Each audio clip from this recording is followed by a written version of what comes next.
Hello everyone! We're looking at these really fun scissors from We Are Memory Keepers, and look how tiny they are.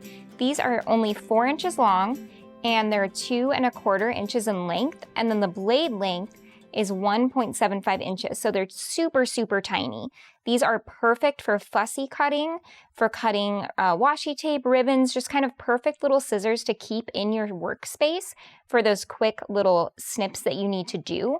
They do come with this protective little cap. This is actually very important because these scissors are surprisingly sharp, so you definitely want to keep these away from your kids.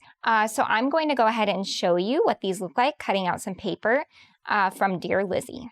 So I'm going to cut out a tiny little house from this 6x8 sheet of paper from the It's All Good collection by Dear Lizzie for American Crafts. One thing I want to point out before I do is that these scissors are actually perfect for lefties or righties, which is fun.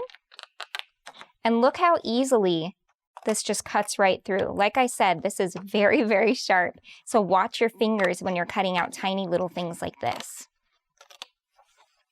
So I like to make tiny little villages. So something I could do with these scissors is cut out lots of tiny little houses and make a fun card with my own little town. So these are the We Are Memory Keepers detail scissors, and make sure to find them on our website at Scrapbook.com. Thanks for watching. If you liked this video and want to see more from Scrapbook.com, please like, share, subscribe, and leave a message. Happiness is life handmade.